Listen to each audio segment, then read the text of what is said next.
안녕하세요. 절대값TV의 명품 PD 한PD입니다. 자, 오늘 이 시간은 공시지가 현실화 폭탄 인상, 은퇴하고 연금 받아 세금 낼 지경이다. 자, 이 주제를 가지고 한번 이야기해 보겠습니다. 공시지가 현실화 이야기가 나오면서 이게 토론이 되면서 자, 이거 사실상 증세가 아니냐 논란이 많았습니다. 자, 그런데 이제 오늘 김현미 장관께서 이건 증세가 아니다라고 이야기를 했습니다.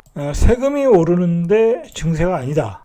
국토부 장관이 생각하는 이 사실이 이 본질이 왜곡됐다. 자, 그 얘기는 뭘까요? 자, 국토부 장관이 얘기하는 것은 공평과세. 자, 과세의 형평성에서 이야기를 하는 거예요. 10억의 집을 가진 사람과 30억의 집을 가진 사람이 차등을 해서 과세를 하는 것이다. 자, 그 얘기를 하는 거예요. 자, 그 얘기는 맞죠. 자, 그건 맞는 거예요. 그런데 그것은 이제 지금도 그렇게 부과를 하고 있고, 공시지가 현실화돼가지고 90%가 현실화돼도, 그렇게 차별화되는 건 맞아요. 지금도 막 2025년에도 30년에도 차별화해서 과세하는 건 맞는데, 자, 중요한 것은 뭐냐면, 증세라는 개념은 고가주택을 가진 사람들. 자, 그런 사람들한테는 분명히 증세죠, 증세. 자, 그런데 예를 들어서, 6억 이하, 예를 들어서, 자, 그런 사람들한테는 증세가 아니다, 라고 이야기를 하는 거와 마찬가지예요. 지금 이야기하는 것은. 자, 그런데 이제 우리가 뒤에서 보겠지만은, 6억 이하의 주택을 가져도, 9억 이하의 주택을 가져도, 2030년도까지 우리가 내야 되는 재산세, 보유세, 자, 그런 것들이 준조세, 모든 세금들이 다 올라간다는 거예요. 자, 그런 점에서 이거는 증세라고 봐야죠. 이걸 증세가 아니다라고 하기가 어렵죠. 어려운 얘기예요. 중요한 건 뭐냐면 왜 정부가 지금 이 상황에서 이건 사실 인기를 얻을 수 있는 정책은 아니죠. 자, 인기를 얻을 수 있는 정책이라고 볼 수는 있어요. 왜냐하면 집을 안 가진 사람들 또는 서민들 아니면 몇 억짜리 집을 가진 사람들 2, 3억짜리 집을 가진 사람들 자, 그런 분들한테는 인기 있는 정책이 될 수 있겠죠. 그분들을 바라보고 정책을 만들 수도 있는 건데, 자, 중요한 거는 지금 여론조사에서 서울시에서도 이 정책이 나온 이후로 지금 여당의 지지율이 떨어지고 있다, 하락하고 있다라는 거예요. 그만큼 이 정책의 파급력이 무척 클 것이다. 자, 근데 중요한 거는 그런 지지율이라든지 어떤 여당의 입장 그런 게 중요한 게 아니라 결국은 우리의 생활 패턴이 다 바뀔 수 있다라는 거예요. 다 바뀔 수 있다. 자, 예를 들어서 자, 물론 이제 강남에 집을 가진 사람들, 마용성에 집을 가진 사람들, 12억, 15억, 10억 이상의 집을 가진 사람들은 다 해당의 상황이 되는 거예요. 자, 예를 들어서 자, 우리가 직장을 다니다가 은퇴를 해서 자, 그 집을 하나 가지고 있습니다. 그 집을 하나 가지고 있어요. 그 집을 주택연금을 들든 안 들든. 자, 60 이후에는 대부분의 사람들이 일자리가 없어요. 자, 중요한 건 뭐냐면 우리가 행복하기 위한 조건은 은퇴하고 일을 해서 계속 죽을 때까지 노동을 한다는 게 행복한 건 아니지 않습니까? 자, 우리가 행복하다는 건 은퇴하고 은퇴 후에 나의 취미생활, 레저생활, 자, 그리고 여행, 그런 걸 즐기면서 그 계획들을 다 짜고 있다라는 거죠. 그런 계획들이 다 깨질 수가 있다라는 거예요. 다 깨질 수가 있다. 자, 그런 점에서 이 정책의 어떤 부작용. 자, 이걸 우리가 한번 심각하게 고민해 봐야 돼요. 자, 이게 그리고 더 심각한 건 뭐냐면, 자, 일단은 가격이 계속 오르겠죠. 집값은 계속 오르는 거예요. 이게 우상향할 수밖에 없는 거예요. 인플레이션 때문에. 그리고 초저금리 시대이고. 자, 어쨌든 집값은 계속 오를 것이다. 화폐 가치가 하락하니까. 자, 그러면 공시지가도 계속 오르는 거예요. 공시지가도. 공시지가 계속 그 집값의 90%를 맞추겠다고 하니까, 시가에. 자, 그러면 우리의 세금은 계속 오른다는 거예요. 우리의 세금은 계속 오른다. 자, 근데 문제는 뭐냐면, 은퇴하고 나서 내가 직장을 못 다니니까 수입이 없잖아요. 연금만 집꼬리만한 연금 하나 가지고 먹고 사는 건데, 자, 중요한 것은 그 세금을 낼 돈이 없겠죠. 자, 먹고 살 돈도 없는데 그 연금을 받아서 다 세금에다가 쏟아 부어야 된다는 상황이 온다는 거예요. 결국은 자, 그렇다면은 예를 들어서 15억 이상의 고가주택을 가졌는데 내가 노후에 집꼬리만한 연금을 가지고 먹고 산다. 심지어는 공무원으로 퇴직하신 분들도 예를 들어서 한 250만 원을 받는다. 거기다 세금 100만 원을 내야 되는 100만 원이 아니죠. 아크로리버 파크 25억, 30억 되는 아파트는 200만 원, 300만 원을 내야 되는 상황이죠. 자, 그렇다면 내 연금을 거기다 다 쏟아 부어야 된다는 거예요. 그러니까 그 얘기는 이제는 은퇴하고 나서 상급지, 그런 지역에 살지 말아라는 얘기예요. 살지 말고 딴 데로 이사 가라. 돈 없으면 딴 데로 이사 가라. 자, 이제 그런 상황이 됐다는 거죠. 자, 이 국토부에서 발표한 자료를 보면, 자, 공시지가 현실화는 다 해당되는 거예요. 공동주택, 아파트도 해당되는 거고, 단독주택도 해당이 되는 거고, 이제 토지도 해당이 되는 거예요. 그러니까, 부자들에 대한 증세이다. 자, 그렇게 얘기할 수 있는 거예요. 부자들이 이제 땅 많은 사람들, 세금이 어마어마하게 많아지는 거예요. 지금 최근에 이제 주로 이제 신문에서 나오는 자료들이 시뮬레이션 자료들이 공동주택에 포커스를 맞추고 있지만 결국은 단독주택, 토지, 단독주택도 고급지에 크게 깔고 있는 분들은 세금을 어마어마하게 내셔야 되는 거예요. 어마어마하게 내셔야 되는 거고 토지도 마찬가지예요. 김현미 장관의 얘기는 맞아요. 그 부자들에 대한 형평과세다. 자, 그렇게 되면 땅 많이 가진 사람들 많을 거 아니에요. 엄청나게 세금을 내는 거예요. 결국은 정부가 이 세금 어떤 그 국가 재원을 마련하기 위해서 이런 정책을 펴고 있는 미래의 재원을 확보하기 위해서 이러한 정책을 쓰고 있는 거예요. 제가 전에도 말했지만 앞으로는 이 저성장 시대이기 때문에 세금이 법인에서 많이 거칠 상황이 아니라는 거예요. 우리가 세계 경제가 저성장으로 들어갔는데 우리가 매일 수출로 먹고 사는 나라인데 수출이 더 늘어날 수가 없다라는 거예요. 자, 그러니까 이제 국민들한테 세금을 다 걷어내야 되는 거예요. 국민들한테. 그래서 이런 정책을 만든 거예요. 자, 공동주택은 9억 원 미만은 10년 안에, 자, 9억에서 15억은 7년 안에, 자, 90%를 만들겠다는 얘기예요. 그리고 15억 이상 고가 아파트는 앞으로 5년 안에 2025년까지 만들겠다. 여기 3만 가구 정도 만들겠다라는 거예요. 단독주택도 15억 이상 가는 건 7년 안에 만들겠다. 2년 차이죠. 그리고 토지는 8년 안에 다 만들겠다라는 얘기예요. 8년 안에. 자, 이제 토지도 제가 보기에는 장기적으로는 그 투자 대상으로도 보기가 어려워요. 자, 토지를 가지고 있으면 결국 토지라는 건 이게 뭐랄까요? 공시지가가 계속 올라가잖아요. 토지는 또 공시지가가 계속 올라가요. 자, 그런데 토지는 또 팔아야 돈이 되는 거지. 가지고 있으면 거기서 월 소득이 나는 게 아니니까 토지를 갖고 있으면서 내가 계속 월세를 내는 거예요. 자, 이제 토지도 투자하기에는 부담스러운 거예요. 이제 토지도 투자하기에 부담스럽다. 이거 꼭 기억하셔야 돼요. 요즘 주택 시장이 조금 세금 과세가 강해지니까 자, 이 토지 시장으로 가시는 분들이 많은데 자, 이 토지도 제가 보기엔 가지고 있으면 세금을 어마어마하게 낼 것이다. 자, 공시지가를 90%로 하면 내가 토지를 가지고 있는데 월세를 내가 내야 되는 경우가 되는 상황이 된다는 거죠. 조심하셔야 돼요. 자, 그러니까 정부의 입장은 뭐냐면 이 좌파 정부의 입장은 뭐냐면 토지든 아파트든 가지고 있지 말아라는 거예요. 가지고 있지 말아라. 자, 그것을 통해서 불로소득을 얻지 말라는 거예요. 얻지 말라. 자, 그리고 투기도 하지 말아라. 앞으로 국가가 이렇게 세금을 과세를 세게 때린다. 그러니까 투기하지 말아라. 그리고 굳이 좋은 주택, 고가의 주택을 살지 말아라. 자, 고가의 주택을 살려면 국가에다가 왕창 세금을 내라. 자, 그 얘기예요. 자, 왜 이렇게 지금 좌파 정부가 왜 이렇게 초강수를 두었는가?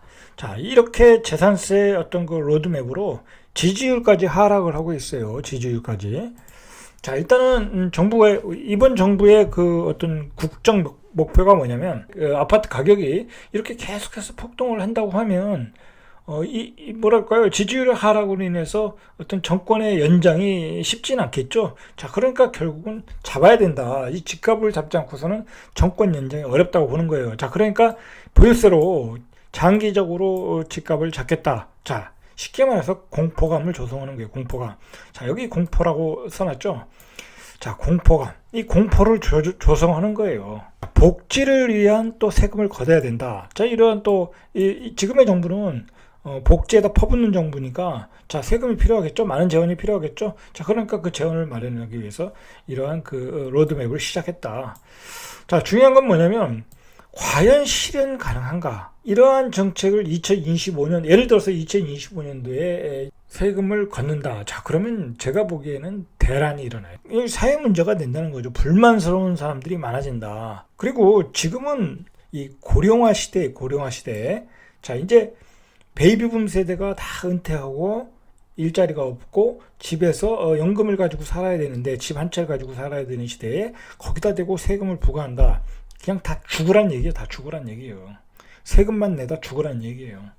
자, 그래서 제가 연금 받아서 세금을 낼 상황이 된다. 자, 2025년, 2030년, 자, 경제 성장률은 저하될 수밖에 없어요. 인구가 감소하는 시대, 전 세계적으로 인구가 감소하는 시대. 자, 그런 시대에 어떻게 고도의 성장률이 나오겠습니까? 자, 그러니까 결국은 일자리도 없어지는 거예요. 일자리도 없어진다. 자, 어쨌든 지금 정부는 이렇게 초강수 계속 무리한 정책을 내보내는 것은 집에 투기하지 말아라, 아파트에 투기하지 말아라. 자, 이런 공포를 조성하는 거예요. 공포. 자, 이걸 나중에 실현할지 안 할지 모르겠지만 일단 공포를 만드는 거예요. 그게 정부의 의도라고 보시면 되는 것 같아요. 제가 보기엔. 자, 신한은행에서 이 시뮬레이션을 했어요. 그 연구원이, 우병탁 연구원인가요? 그분이 이렇게 좋은 자료를 만들었어요. 자, 이렇게 자료를 만들었는데, 자, 여기는 보시면 이게 다 고가 아파트예요. 아크로 리버파크 84, 한남더일 235제곱미터. 이 정도면 이게 몇 평인가요? 이건 뭐 한 7, 80평 되겠네요. 잠실 S. 자, 이 아파트를 새 아파트를 가지고 시뮬레이션 해봤어요. 아크로 리버파크가 84가 지금 30억이라고 합니다. 자, 올해 공시지가가 21억 7,500만 원이에요. 자, 그런데 이 공시지가를 가지고 이걸 현실화해서 90%까지 가면, 자, 2020년도에 지금 내는 세금이 1,326만 원이에요. 자, 이것도 적은 돈이 아니에요. 만약에 그냥 아파트 한 채 있으신 분들은 월세 100만 원 내고 사는 거예요. 이거 아무나 살 수가 없는 아파트예요. 자, 내년에 1,912만 원. 자, 그 다음에 2025년에 3,933만 원을 내야 돼요. 웬만한 중소기업 다니시는 분 월급을 내야 돼요. 84에 살면서. 자, 우리가 대한민국이 이제 이런 사회가 됐어요. 자, 한남들 여기는 뭐 부자들이 사는 아파트니까 뭐 굳이 뭐 얘기할 필요는 없어요. 시가가 47억인데 공시지가 37억. 지금 내는 돈이 한 거의 4천만 원 정도, 4천만 원에서 조금 빠진 3,977만 원이에요.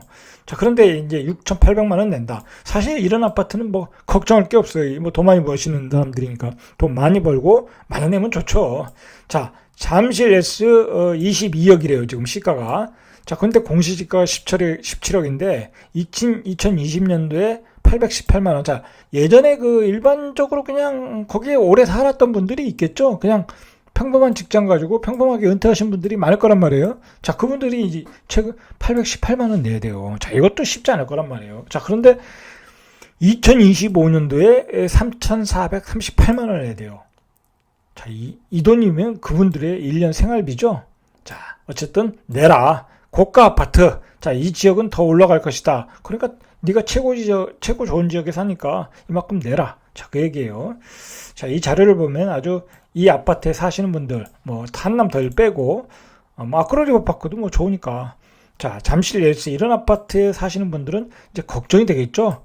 그래, 걱정이 되죠. 3,438만 원을 앞으로 5년 뒤에 내라. 아이고, 잠이 안 오는 거예요, 이거. 신한은행 시뮬레이션에서 또 좋은 자료가 있어요. 그러면 요번에 이제 공시지가 9억이냐 6억이냐 재산세 감면 시뮬레이션을 했어요. 그래서 정부에서 공시지가 9억은 안 된다. 그건 고가주택이니까. 뭐 9억이 고가주택은 아니죠. 최근에 평균가가 뭐 10억 가까이 되는데 서울에. 자, 공시지가 6억으로 결정했어요. 완전히 서민 아파트죠. 그래서 재산세 감면 시뮬레이션을 했어요.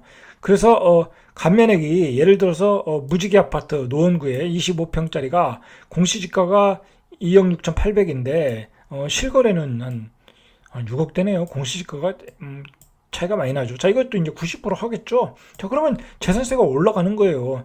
일단 재산세부터 보면, 자, 2021년도에 42만 4천 원을 낸다고 합니다. 자, 그런데 2023년도에 51만 3천 원이에요. 결국은 이거 몇 프로가 올라간 거예요? 한 9만 원 정도 올라갔으니까 거의 거의 20% 가까이 올라갔죠. 20%가 올라간 거예요. 가면은 다른 거에 비해서 된다는 거지. 내는 세금은 다 올라간다라는 얘기예요. 태영 대시양, 대구 수성구에 있는 아파트인데, 자, 이게 4억 2,400이라고 그래요. 공시지가가. 매매가는 7억인데, 자, 이 아파트가 94만 원 정도를 냈네요. 많이 내네요. 2021년도에. 자, 94만 원을 냈는데 2023년도에 109만 원 정도, 109만 원 정도를 낸다고 그래요. 지금 기준으로는 다소 감면이 되지만 결국은 세금은 꾸준히 올라가고 있다라고 보시면 되는 거죠. 자, 대전의 죽동 프로지오도 3억 5,300 공시지가, 매매가 6억. 자, 지금 68만 2천 원을 낸다고 그래요. 감면하니까 63만 원 정도 낸다고 그래요. 그러니까 5만 원 정도 감면이 되는 거죠. 그래서 이제 신문에서 얘기가 치킨값이라고 그러죠. 치킨값. 자, 그런데 2023년도 앞으로 3년 후에 81만 9천 원, 또 한 20%가 오르는 거잖아요. 결국은 6억 이하에도 다 오른다. 그러니까 이게 증세라고 얘기를 안 할 수가 없다라는 거예요. 그러니까 이 공시지가 6억 이하 재산세 감면, 이거는 의미가 없는 얘기예요. 결국은 에브리바디, 모두가 다 오른다. 모두가 다 오른다. 자, 이제 그렇게 보시면 되는 거죠. 자, 결국은 이제 중산층이 이제 세금으로 강타를 맞게 되는 거예요. 강타. 자, 결국 10년 뒤에 보유세는 고가주택 기준으로 한 4배 정도 오른다고 그래요. 자, 문제는 뭐냐면 이 조세죠, 조세. 이게 조세가 오르는 거고, 준조세라는 게 있어요. 이제 우리가 의료보험이라든지 기타 내는 세금들. 자, 그런 게 한 60까지 되는데, 이게 또 엄청나게 오르는 거, 엄청나게 오른다는 거예요. 자, 그러니까 우리가 내는 세금, 이 국가에서, 지금의 좌파 정부에서 왜 이 공시지가를 올리느냐? 결국은 세금을 다른 조세, 준조세까지 합쳐서 모든 세금을 기준가, 이 공시지가는 기준가가 되는 거니까, 다른 준조세의 기준가가 되는 거니까, 다른 준조세가 올라가서 더 많은 세금을 걷어가는 거예요. 이건 가렴주고예요, 가렴주고. 제가 보기에는. 더 심각한 건 뭐냐면, 공시지가가 90%가 되면 그 토지의 가격도 올라가는 거예요. 토지의 가격도. 자, 예를 들어서 어느 신도시가 만들어진다고 하면 공시지가를 기준으로 하지 않습니까? 자, 그러면 그 LH 같은 데서 토지를 수용할 때 토지의 보상 가격이 높아진다. 자, 그러면 그 토지의 보상 가격이 높아지면 결국 아파트의 분양 가격이 올라가는 거예요. 아파트 분양 가격이 올라가면 결국 아파트 가격이 올라가는 거예요. 자, 그게 문제라는 거예요. 자, 그리고 아까도 얘기했듯이 토지 단독 공동주택 모두 적용을 한다. 자, 이게 문제라는 거죠. 이제 토지 가지신 분들 곡소리가 나는 거예요. 자, 이렇게 봤듯이 이제 능력 없으면 이제 집 팔아야 돼요. 집 팔고 임대주택으로 들어갈 계획을 짜야 되는 거예요. 자, 물론 이제 정부가 이렇게 세금을 많이 걷는다는 것은 복지 혜택을 늘린다는 거예요. 근데 중요한 거는 지금 복지 혜택을 받을 수 있는 사람이 얼마나 되느냐 이거예요. 예를 들어서 애들이 다 커서 은퇴한 노인 두 분이 사시는 분이 무슨 복지를 누리겠어요? 무슨 복지를? 무상교육 복지를 누리겠어요? 무상급식을 누리겠어요? 그렇다고 의료를 거의 공짜로 해주겠습니까? 뭘 해주겠습니까? 결국은 복지는 누리는 사람만 누리고 세금은 내는 사람 따로 있고 복지를 누리는 사람은 다 따로 있다라는 거예요. 이게 문제라는 거예요. 이게 문제다. 자, 조금 더 보시죠. 세금이 얼마나 폭탄처럼 떨어지나. 대치동 팰리스, 이것도 8사 같아요. 지금 이제 907만 원 내는데 2021년에 1328만 원. 자, 90% 현실화되면은 2025년에 4754만 원. 자, 이 이야기는 이제 강남에 살려면 연소득 한 3억 이상 돼야 된다는 거예요. 3억 이상 돼도 한 4,700만 원 세금 내는 게 아깝겠죠? 자, 그러니까 이제 아무나 못 산다. 강남은 웬만한 사람, 월급쟁이는 이제 살 수가 없다. 올해 기준 공시 가격 현실화율이죠. 단독주택이 53.6%, 공동주택이 69%라는 거예요. 그러니까 자, 앞으로 세금이 많이 올라간다. 이제 그렇게 보시면 되고. 자, 이게 또 문제가 뭐냐면 최종적으로 이 90%를 맞추기 위해서는 공동주택은 그래도 지금 몇 프로입니까? 거의 70%에 맞춰 있지 않습니까? 자, 그런데 단독주택은 53.6%예요. 그러니까 앞으로 단독주택, 고가 주택, 단독주택 또는 저가주택이 더 많이 올라야 돼요. 더 많이 올라야 된다. 공시지가 현실화율이 떨어졌다는 얘기고. 그러니까 앞으로 세금이 더 많이 올라간다는 거예요. 단독주택 가시신 분들, 저가주택 가지고 계신 분들. 어떻게 보면 세금이 더 많이 올라간다. 그렇게 보셔야 되는 거예요. 이러한 그 정책을 피다 보면 그 부작용이 많겠죠. 자, 일단은 임대 사업을 할 수가 없겠죠. 이렇게 되면 이렇게 세금을 때리는데 누가 임대 사업을 다주택을 가지고 임대 사업이 가능하겠습니까? 안 되겠죠. 자, 그러면 이제 전세 가격이 폭등하겠죠. 그리고 모두가 전세로 살려고 그러겠죠. 자, 그런데 중요한 건 전세로 놓는 사람이 없다는 게 문제죠. 이제 정부가 이제 전세 물량을 다 공급을 해야 되겠죠. 자, 그게 문제라는 거예요. 자, 그리고 그나마 가지고 있는 사람들은 그 임대로 놓는 사람들은 전세보다 월세를 선호하겠죠. 자, 그러니까 이제 전세에서 월세로 이제 바뀌어진다. 어떤 그 임대주택 시장이 전세에서 월세로 바뀌어진다. 자, 그렇게 되면 이제 갭 투자라는 게 불가능하겠죠. 자, 정부는 이제 그런 걸 차단하려고 하는 것 같아요. 이 전체적으로 큰 그림을 전세 시장에서 월세 시장으로 바꿔가면서 그렇게 되면서 집의 투기를 차단하겠다. 자, 그러한 그림을 그려가면서 정책을 내놓는 것 같아요. 자, 어쨌든 월세로 살아야 한다는 것은 그만큼 우리의 생활이 우리의 소득을 가지고 월세를 살아야 되기 때문에 어떤 그 생활에 어려움이 많겠죠. 자, 이제 미국과 같이 되는 거예요. 미국과 같이. 우리는 그 은퇴 계획을 지금 다시 세워야 돼요. 잘 세워야 돼요, 지금. 내가 15억 이상, 특히 15억 이상 고가주택을 가지고 있다. 자, 그런 분들은, 그리고 내가 월 소득이 확보가 안 돼 있다. 뭐, 그냥 와이프랑 둘이서 기껏해야 뭐, 150만원, 100만원, 뭐, 200만원, 뭐, 그렇게밖에 안 돼 있다. 그러면 그거 다 세금 내야 돼요. 자, 그러니까 계획을 다시 짜야 돼요. 외곽으로, 수도권 외곽으로 나가서 살든지 아니면 지방으로 가든지. 자, 그렇게 해서 계획을 세워야 되는 거예요. 자, 그만큼 이제 모든 플랜이 바뀌어야 되는 거예요. 자, 결국은 또 이렇게 하는 것이 이런 정책이 정말 실행이 된다면 임대주택에 사는 것이 최상책이에요. 최상책. 정부가 공급하는 임대주택에 살면서 자, 그리고 그 집 한 돈을 가지고 내가 생활을 하는 거죠. 자, 그게 최상책이라는 거예요. 그럼 세금도 안 내죠. 월세도 안 내죠. 얼마나 좋겠습니까? 정부가 바라는 건 바로 그런 거예요. 원래는 이게 공시지가가 오르면은 세율을 낮춰야 되겠죠. 이게 정상적인 거죠. 세율은 그대로이고 공시지가 올리니까 세금 폭탄이 되는 거죠. 자, 그러니까 이 지지율 하락은 피할 수 없는 거예요. 피할 수 없는 상황이 돼버렸다. 정리해 보겠습니다. 왜 이렇게 무리한 강수를 정부가 두었나? 그러니까 자꾸 이렇게 시장에 공포감을 주는 거예요. 공포감. 투기하지 말아라. 앞으로 5년 뒤에 너들 고가주택 가지고 있는 거 세금 폭탄 때린다. 그래도 투기할래? 하지 말란 얘기예요. 자, 그런데 중요한 것은 이게 정부의 플랜대로 되겠냐 이거예요. 되겠냐. 자, 그 고가주택 가지신 분들은 능력이 있는 분들이겠죠. 뭐 세금을 낼 수 있는 분들은 버티겠죠. 자, 그리고 뭐 그래서 이제 자식들한테 다 증여를 하고 있지 않습니까? 분위기가 다 증여예요, 증여. 자, 그리고 또 중요한 것은 뭐냐면 과연 이 플랜을 실행할 수 있느냐라는 거죠. 자꾸 몇 년 뒤에 가면은 우리의 그 경제 활동 인구가 줄어드는 시대가 되는데 그 줄어드는 시대에 이러한 그 세금을 낼 능력이 있겠냐 이거죠. 그 특히 이제 은퇴하신 분들이 낼 능력이 있겠냐. 자, 그런 점에서 커다란 저항이 올 수밖에 없다. 실행 자체가 쉽지 않을 수 있다는 거예요. 실행 자체가 쉽지 않을 수 있다. 저는 그렇게 봅니다. 자, 오늘은 여기까지.